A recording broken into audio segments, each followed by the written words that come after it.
यह कहानी एक ऐसे लड़के की है जो बचपन से सुन नहीं सकता था। उसकी दुनिया हमेशा खामोश रही, लेकिन उस खामोशी में भी उसके दिल में एक ख्वाहिश थी, अपनी माँ की आवाज़ सुनने की। वो बड़ा हुआ और एक मशीन बनाने लगा।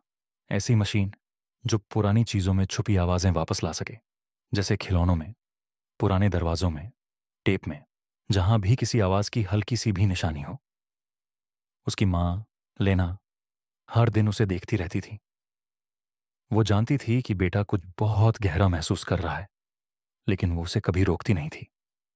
एक दिन एली को घर की अटारी में एक पुराना टेप मिला, जिस पर लिखा था, एली, 6 महीने। उसने उसे अपनी मशीन में लगाया। मशीन कुछ देर तक आवाजें ढूंढती रही। फिर अचानक एक नरम प्यारी आवाज सुनाई दी, एली। एली सुन नहीं सकता था, लेकिन उस दिन उसने अपनी मां की आवाज सुनी। पहली बार उसकी आंखों से आंसू बहने लगे। वो देर तक रोता रहा, इतना पास होकर भी वो कभी उसकी आवाज नहीं सुन पाया था। अगली सुबह उसने अपनी मां से पूछा, आपने मुझे ये पहले क्यों नहीं बताया?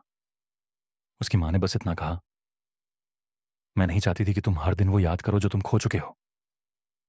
एली बहुत कुछ समझ गया। रात को उसने अपनी मशीन में फिर से काम किया। इस बार उसने अपनी मां की ही आवाज में एक पैगाम तैयार किया, आप सबसे अच्छी मां हैं और मैं आपसे बहुत प्यार करता हूं, एली।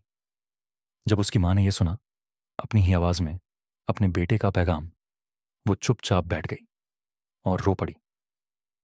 पहली बार, बिना इशारे, बिना लिखे, उसने अपने बेटे को कहते सुना।